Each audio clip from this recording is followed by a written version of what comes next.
Gracias a la lluvia de los últimos días y de la cual hablábamos en el segmento anterior, haciendo la salvedad de que nuestras presas todavía no están en el nivel que tienen que estar y hay que seguir cuidando el agua que utilizamos, pues el esfuerzo también de las autoridades y esta lluvia ha menguado prácticamente a cero los incendios forestales que teníamos en las últimas semanas. El Ministerio de Medio Ambiente y Recursos Naturales informó que está controlado el siniestro en el Parque Nacional José del Carmen Ramírez, según el informe situacional sobre incendios número 15 que fue elaborado por el Centro de Operaciones de Emergencias. Volvemos sobre el tema, pero lo hacemos con el ambientalista Nelson Bautista para ver qué debe pasar de aquí en adelante. ¿Dónde fallamos para llegar a tener en un momento dado más de 35 incendios forestales? ¿Dónde están los culpables de esta situación? Bienvenido, Nelson, a Esto No Tiene Nombre. Gracias de nuevo por la invitación. ¿Dónde fallamos? Deberíamos ir de atrás para adelante, no en el orden de prioridad, pero sí en el orden de lo que ocurre.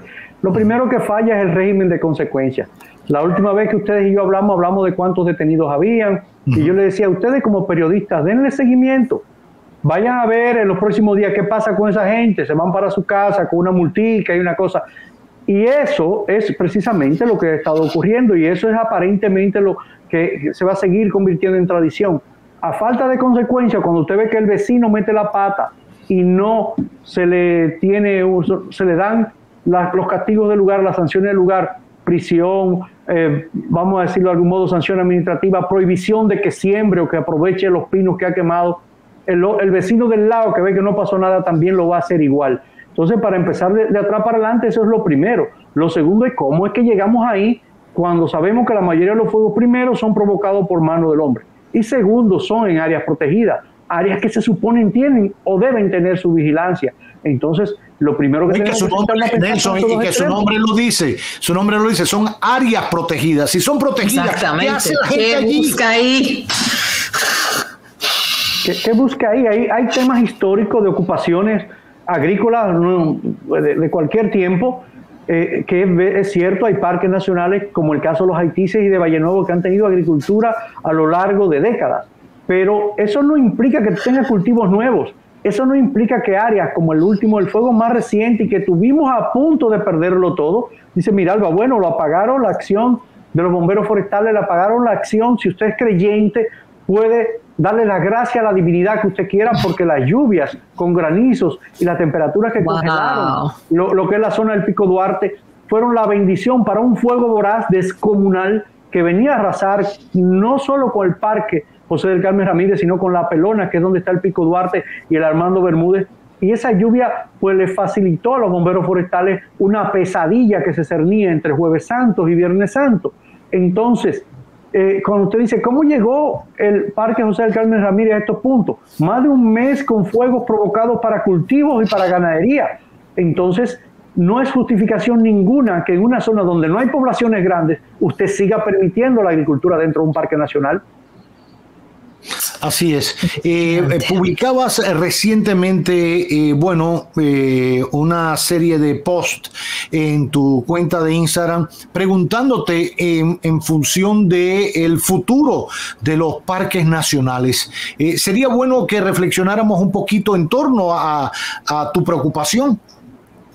Sí, hay aquí un detalle muy simple, y es que normalmente, dependiendo quién esté en el gobierno y quién esté en la oposición, se juega ese discurso. Sí. El movimiento ambiental ha tenido una larga tradición en demanda de que nos sentemos como país, nos sentemos como sociedad a discutir el destino de nuestros recursos naturales y el destino de las áreas protegidas, que es lo mismo que decir el destino de la seguridad hídrica, de la seguridad alimentaria, de la sostenibilidad misma del país. Despolitizar el tema. Es que no puede ser que el Ministerio de Medio Ambiente siga siendo un botín para el gobierno o el ministro de turno, mal que bien uno que otro, poner su gente que a veces no rinden la función y el ministro no se atreve a quitarlo porque entonces lo recomendó el compañerito del partido, el presidente del partido en tal sitio, que no le ponen caso a veces ni a los ministros ni a los viceministros porque son caciques en su propia región. Entonces, eso tiene que tener un límite, tiene que tener un punto donde nos sentemos el gobierno y la sociedad civil y los partidos políticos, cualesquiera que sean, a decir, señores, saquemos la política del manejo de nuestras áreas protegidas. Los guardaparques y los bomberos forestales deben ser intocables. Un personal entrenado, debidamente cuidado, remunerado y equipado, que no puede ser que cuando tú inviertes años entrenando un bombero forestal o un guardaparques y llega una gestión nueva, llega un director nuevo, llega un viceministro, un ministro nuevo, te arrasan con todo y te dejan entonces esos guardaparques en el aire, esos bomberos forestales en el aire, y te nombran gente nueva, que a veces son buenos, pero no están integrados. Y en ese entrenamiento y una cosa a la otra, y es lo que ha pasado en el cambio de gobierno de 2 años para acá. Señores, en esta temporada de incendios ha sido la peor de este siglo. Llevamos más de 150 kilómetros de bosques quemados. Dios y eso, mío. Una buena parte, usted se la puede atribuir a la sequía. Es verdad, pero hemos tenido años de peor sequía y no han ocurrido fuegos tan graves. También hay que atribuírselo a la negligencia en lugares donde debió haber guardaparques y no había, en lugares donde debió haber bomberos forestales entrenados y equipados y no había, y descuidos de marca mayor en el manejo mismo del proceso de control. Nelson, hablando, todo esto gira en torno al tema agua. Hablamos de sequía, por supuesto, todo el tema de la protección de nuestros parques, porque ahí nace nuestra fuente de agua. Se ha hablado que Valle Nuevo es la madre de las aguas y todas nuestras cordilleras somos bendecidos, o sea, nosotros hasta aportamos ríos a Haití. Y agua a Haití, y ni hablar de la que tenemos de este lado. Si nos seguimos despreocupando del tema agua y de cuidar nuestras cuencas acuíferas donde nacen los ríos y sembramos y volvemos a sembrar y protegemos, etcétera. Yo decía que parte de las cosas que pudimos haber hecho, bueno, la sequía ya la sabemos. Hay suficientes instrumentos meteorológicos para saber qué nivel de sequía tenemos y prepararnos para ello. Creo que nos dejamos tomar por sorpresa, digo, la sociedad y las autoridades sobre todo. Hay cosas con las que no se puede luchar. Viene sequía, bueno, hay que ver qué se hace, independientemente de seguir enfrentando las irregularidades y todo lo que hablamos, que usted hablaba de los parques nacionales. Pero yo hacía referencia al tema de las presas. ¿Por qué no se limpian las presas? ¿Por qué no se saca el sedimento? Hay una oposición de los ambientalistas. ¿Por qué? Y porque además es el análisis elemental. Si hay menos sedimentos en las presas, hay más agua acumulada en las presas. Dígole yo. Mira, ha dado en el clavo con 2 situaciones muy elementales. La primera de ellas es ese mismo tema de las presas, de ampliar la capacidad de almacenamiento. Nosotros pensamos que la mayoría de presas que necesitamos ya están construidas y las otras están por construirse, como el caso de Monte Grande, que es otro tema. Pero cuando tú hablas de la capacidad de almacenamiento de presas como, por ejemplo, la de Valdesia y el contraembalse de Las Varías, que es una de las pocas que se está limpiando en estos días. Y cuando decimos limpiar, la gente no puede imaginarse qué sedimento que se va a botar.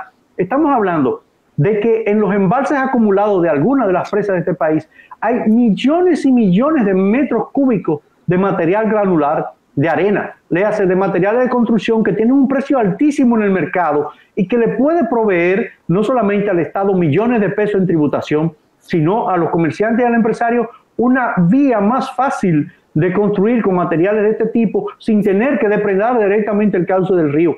Se ha esparcido el mito de que los ambientalistas nos oponemos a eso, es todo lo contrario. Siempre hemos dicho que las colas de las presas, que es como se llama, deberían ser intervenidos con un carácter técnico y científico. Lo que no se puede es hacer a la libre y a lo loco, porque siempre cuando tú le dejas al empresario, al constructor, la oportunidad de sacar los materiales, la va a sacar donde le sea más fácil. No se la va a complicar con una draga, con un equipo flotante para irse al embalse de la presa.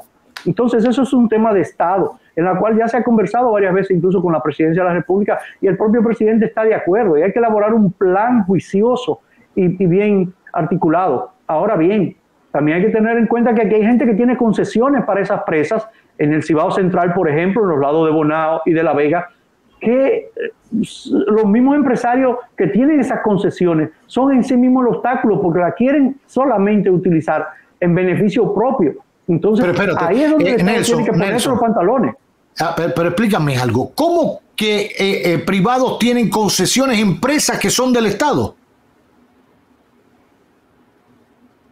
Bueno, así como lo oye, nosotros estuvimos analizando el caso de varios embalses de algunas presas, y cuando teníamos la discusión en el Ministerio de Medio Ambiente nos decían, pero bueno, espérense, lo que pasa es que esa área en particular tiene una concesión de fulano o de perencejo, son empresas muy conocidas, entonces como no se puede trabajar a la libre. Y el movimiento ambiental ha hecho una propuesta muy puntual.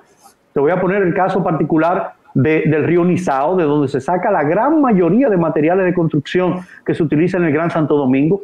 Se ha hecho una propuesta de que esas comunidades del entorno, que son entre beneficiadas y perjudicadas, las que sufren más el embate de los camiones, el polvo, el ruido y los líos, pues se constituyan en una cooperativa para el manejo sostenible de esos agregados. Cuando se hace una cooperativa ya es una articulación que va a dar beneficio a la comunidad. Normalmente eso choca de frente con intereses de empresas, de concesiones, y en este país prácticamente todo está concesionado. El caso más grave es el caso del Cibao Central, entre La Vega, Bonao y Cotuí. Ese triángulo está prácticamente concesionado a empresas privadas. Dios mío, Dios mío. Bueno, pues ahí está el análisis de Nelson. Yo quería preguntarte algo más sobre el tema agua. Lo había dicho antes de que entraras, lo abordamos un poquito fuera del aire, pero la posibilidad o la opción que se instale en el país plantas desalinizadoras para buscar agua potable. Mira, en el documental Tumba y Quema precisamente se le hizo esa pregunta a Fran Rainieri, que es una persona con muchísima experiencia en el mundo de las inversiones y demás. Y Fran decía, mira, es bonito pensar en el tema del plan de la desalinizadora, como tienen otros países, bien escuchaba tu comentario antes de entrar al aire. La idea debe de mantenerse latente, debe estudiarse a futuro, deben tenerse las opciones bien claras, porque nosotros no sabemos lo que nos viene encima, todavía no estamos tan absolutamente conscientes de lo que nos viene encima con el tema de la crisis del clima. Entonces hay que tenerlo en la carpeta, hay que tenerlo en la gatera. Sin embargo, sería una verdadera pena que el país con más fuentes hídricas del Caribe, del Caribe insular, tenga que recurrir al método de la planta de salinización. Yo no digo que en uno que otro caso, incluso vaticino que habrá la obligación de hacerlo y tendrá que hacerlo los inversionistas de la zona. Pero la inversión en términos de costos y de mantenimiento, aquí hay por lo menos 2 plantas desalinizadoras funcionales, una de ellas está en una famosa terminal de crucero. El costo de inversión operacional y de mantenimiento de estas plantas son infinitamente superiores para el abasto de una población como la que tenemos, a lo que costaría empezar a recuperar las cuencas hídricas y los bosques, a lo que costaría ir preparando las presas para que atrapen más agua a través de una cuenca mejor reforestada, a lo que costaría tener un mejor control de la cultura del agua. Bien decías tú, nosotros no solamente tenemos que producir agua para el país, también tenemos que producir agua para el hermano país de Haití. La única presa que tiene Haití, que es el Etang Peligre, tiene un bajísimo caudal, porque los ríos de este lado también se están secando. Entonces, los ríos transfronterizos, que por temas de humanidad y por temas de acuerdos internacionales no se puede intervenir por un país o por el otro de manera medalaganaria. Nosotros tenemos que apostar a que eso funcione, a que nuestros ríos tengan agua.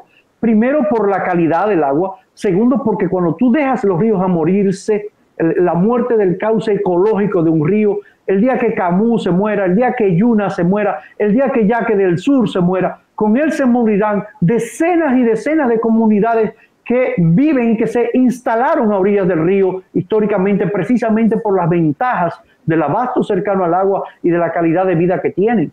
Entonces nosotros tenemos que verlo con ese espectro más amplio, de que una tamaña inversión tan fuerte como planta desalinizadora y otros métodos debe de pasar primero por esa revisión a conciencia que decimos de ese plan país para intervenir en nuestra cuenca de manera seria y sostenible. No importa el gobierno que venga, no importa el funcionario que venga, eso tiene que estar en manos de una especie, al gobierno que le gustan tanto los fideicomisos, de un fideicomiso que involucre a los voluntariados, que involucre a los empresarios que quieren aportar, que hay muchas empresas que quieren. Hay 2 fondos agua en el país creados, Fondo Agua Yaque y Fondo Agua Santo Domingo. Son pininos de un ejercicio que deberíamos estar haciendo y sobre todo poner en práctica en un país donde todo está regularizado y normado, una ley que se llama pagos por servicios ambientales. Si al dueño de una montaña cubierta hoy de pinos o de bosque le estuvieran pagando, financiando, facilitando los recursos fruto de proteger esa montaña, cada día más gente se animara a no tener 2 vaquitas desoladas allá en la sierra, a tener un bosque hermoso, y que el Estado, el gobierno de nuestros recursos, le pague esos pagos por servicios ambientales, que ya lo manda la ley, no es un invento. Y con totalmente de acuerdo. Como Costa Rica, por solo poner un ejemplo.